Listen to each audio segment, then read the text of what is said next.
So I know I filmed how I make my feathers before and I showed this way that I do it, but I just changed a small little thing about it and it was so much easier for me. So I wanted to take a minute and share it on here.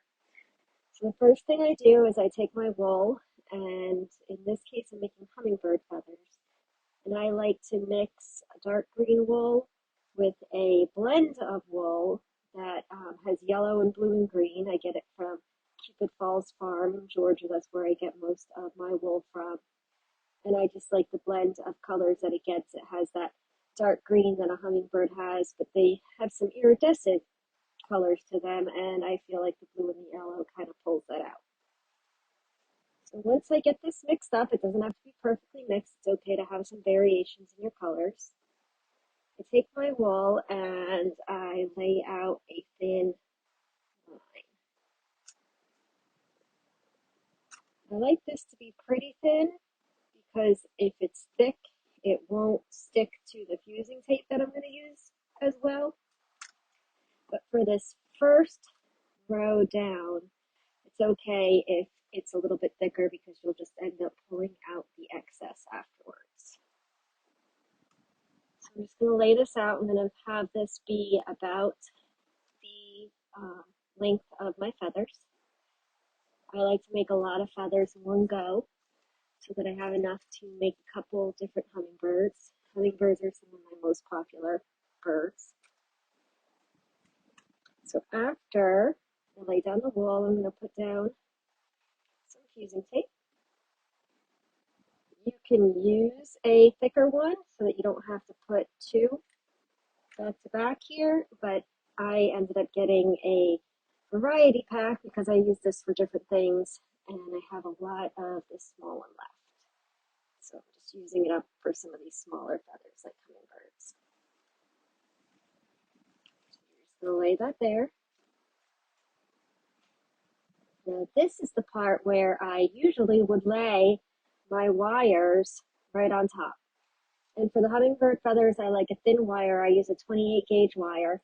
I already cut them because I've been fighting with that wire all day at once to unravel. But instead, what I'm going to do is I'm going to put a real thin layer of wool down. And some of you might already do it this way, and just me finally figuring out that this is the easier way to do it. I don't usually watch a lot of tutorials. I'm more of a trial and error type of person, and sometimes it works in my favor and sometimes it takes you several months where you're like, oh wait, there was a better way to do that. So here I just want a thin layer because it's going to be in between layers of the fusing tape, and if it's too thick of a layer at this point, the when you cut your feathers, the wool will actually split apart, and even though you've done several layers of fusing tape, you'd have only half of it. So you want to make sure that you do really thin layers in between your layers of fusing tape, but you can do a thicker layer on the top or the bottom.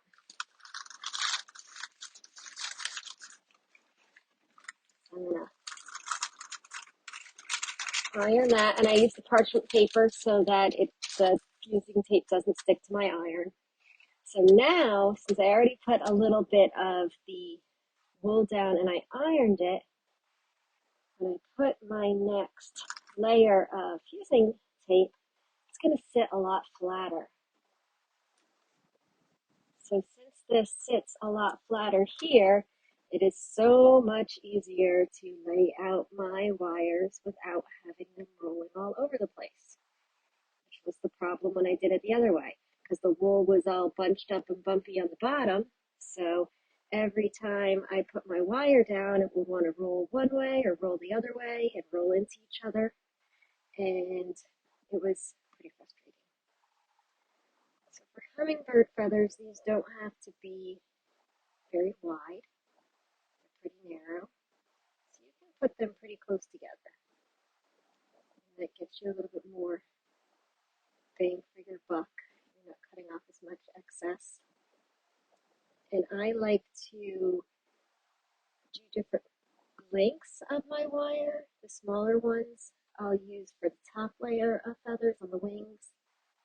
for the tail, and the longer ones I'll use as my bottom feathers. And you can also cut them down to size after the fact too if you need to. So when I did it the other way, what I did there would have just sent the whole thing rolling all over the place, and I would have had to do the whole thing again.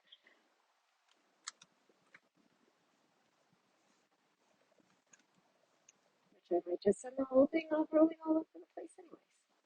Just one of those days.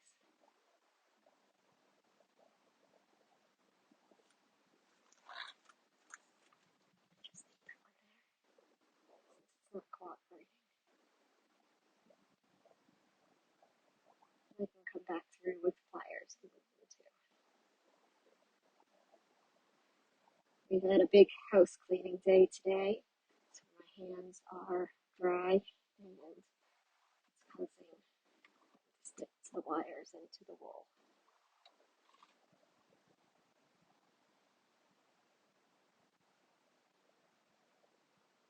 But you can see I knocked it pretty good and I didn't have to start the whole thing over. And sometimes when I was laying it out the other way, it would take 3 tries before I could finally get them to be laid out. I don't worry too much about the bends in the wire, the curvature, because feathers have a little curvature to them. So I just kind of work with that.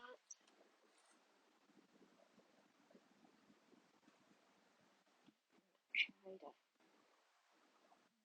go over a little bit.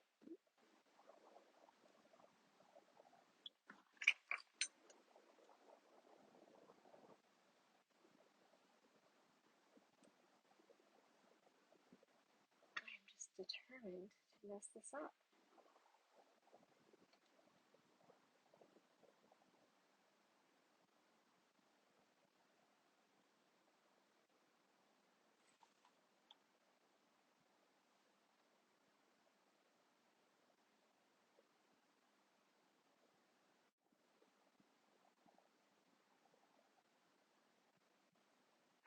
Just the fact that I was able to fix that is so much better.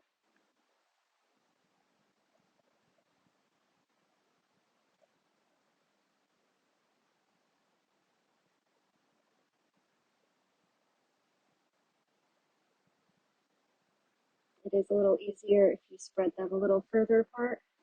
You don't have to worry so much about them touching. It's not that big of a deal if they go at an angle.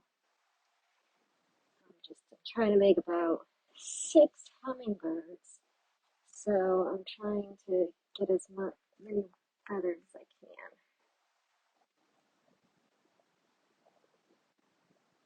Just it doesn't matter too much if they're turned a little bit. So after I have my wire down,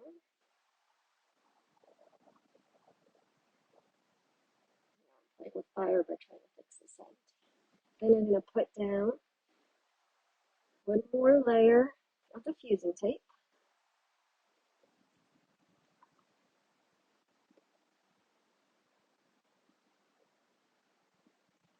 For these types of feathers, I use a very lightweight fusing tape.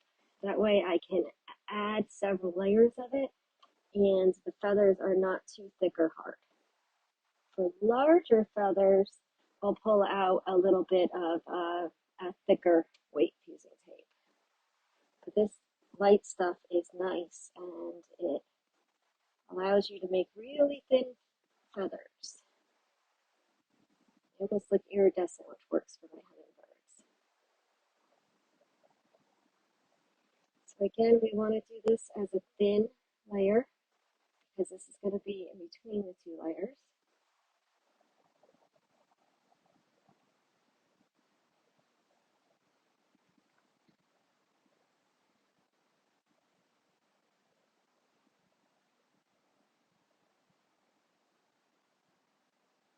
Okay, so now we're going to iron that again. I'm using a wool setting on this iron. This iron doesn't get very hot, but you want it to be hot enough so that it'll set the fusing tape. You can also get fusing paper in a paper form and you can cut it to size. Works the same way. I just recommend doing a lightweight version if you're trying to do smaller feathers. Now that we've got those two layers, I'm going to open it up again.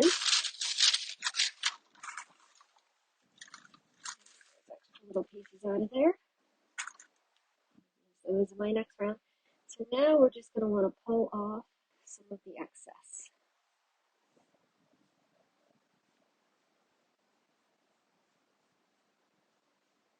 And I'm pulling off some of the excess wool because, again, I want the fusing tape to stick with just little bits of wool in between it.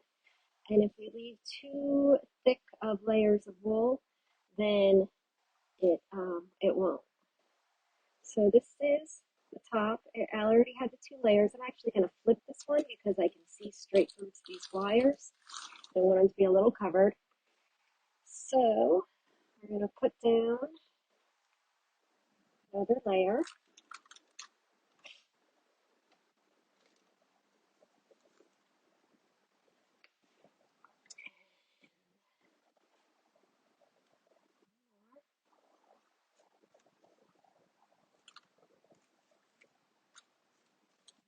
And now I'm going to do one more light layer.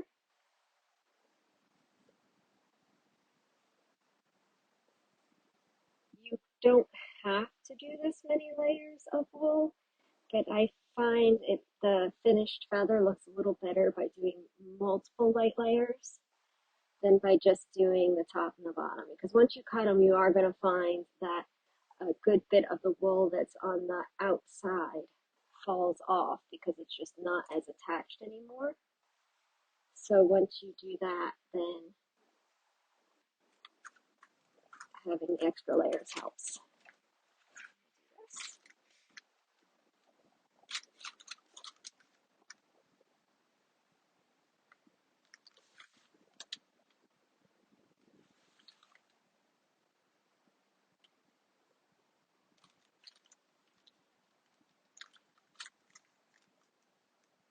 So we'll check it, we'll see what it's looking like.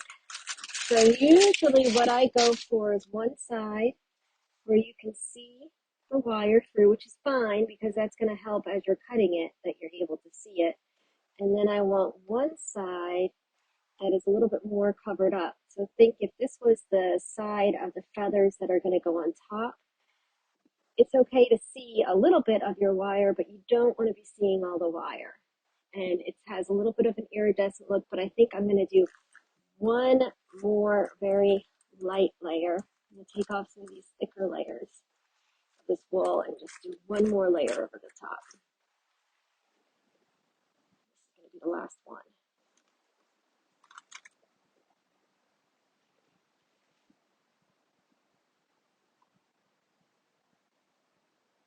But it is perfectly fine if you look at it and you like it and you want to have more of the wire pieces showing through. You don't have to do this extra wire, this extra level. For larger birds, I might do more. Usually I stop at about 2 levels on the inside of wool and that 2 on the outside. I don't usually do any more than that, which is what I'm doing here. But you want to just make sure that those inside layers you keep really thin. And then this outside layer, I know I'm not going to do another one. So it's okay if I just make it a little bit thicker. I'm just going to end up pulling off the excess. All right, so this is the last time I'm going to iron it.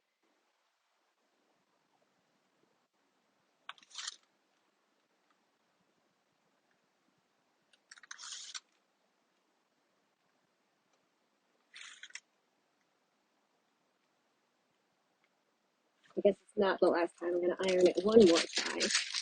So there we go. You can still see that they're somewhat iridescent. It's not too thick, but it's got some thickness to it. You can see how I put a thicker layer in the top, so there's a lot more wool coming off. What I'm going to do is I'm going to quickly needle felt this in a little bit. And the reason I like to do this is because it helps to push the wool into those layers of fusing tape. And then I'll iron it one more time, and it just seems to help to hold it together a little bit better. I'm going to do this quickly, just to not hold up this video. Sometimes I'll go back and forth a couple times, and I'll really make sure it's needle felted in. Well, you can see some of these areas where it's puffed up more. I might do a little bit more. But I want to keep this video moving along. So that's up to you if you feel like it needs to be needle felted a little bit more or a little bit less. And I usually use a pretty fine needle, at least a 38 to 40. Just gets through a little better. If you are doing feathers with a thicker wire, you need to be more careful, and you probably want to use a thicker gauge needle so it's less likely to break. I'm going to show you something else. So on these hummingbird feathers, they're not very long. I'll probably end up trimming them down a little bit anyways. But if I'm doing a bird with longer feathers, what I'll sometimes do is I'll fold the edges over. I'll do half of it like this. And I'll just needle felt that in a little bit. Just to kind of round out the edges. Fold this side over. It doesn't really make a difference anyway. You're still going to be pulling off a lot of this excess wool. But that's just your preference. So I would go all the way down and I would smooth that out. Now I'm just going to go one last time with my iron. And I really just want to make sure that that fusing tape has really melted and had a chance to fuse the layers together. Just watch out you're not leaving the iron too long. You see the parchment paper start to yellow, so you get a sign if it's gone too long. And I'm on the wool setting right now. But again, this iron isn't very hot, so I have a little bit more leeway. Okay. So when you're at this point, so you can see on this side, you can't see the wires very well. You can see the wires a little bit easier on this side. I would take my scissors and I'm just going to snip in between the wires. Sometimes you will catch part of the wire with your scissors, so I use big scissors for this.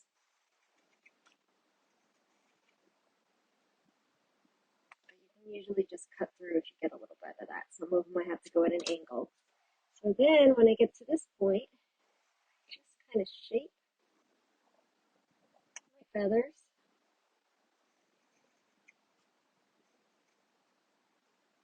And I pull off the excess. You're going to see now how the excess on the top and the bottom pulls off from your feather because it's just not attached to little areas. So that's why you do really thin layers on the inside so that it's still attached. Let me see, maybe one of these. Try this one that was on the end. So if you use larger layers of wool on the inside, you will find, I'll just make this happen anyways, but if you have larger layers of the wool on the inside, what you're going to find is that the layers are not going to stick together and they're going to eventually will peel like this. Well, I obviously didn't use that much wool, but the layers would peel apart and you just have a whole layer pulled off. So that's why it's always good to use really thin layers on the inside. And you can always trim these feathers down more once you're attaching them on the bird. So if I'm using it on the wing, you know, I might cut it here so that's shorter when I'm putting it on, and I can shape them a little bit more. But this is just going to get me my general shape of my feathers, and I'll make a big batch of these, and then I'll be able to put them on. So you can see I'd have a bunch of these to cut right now and work my way through. So that is another feather. So when I put these feathers together, I'll get a bird like this. So I do several feathers on the bottom to make the tail. And then this is an open-winged hummingbird.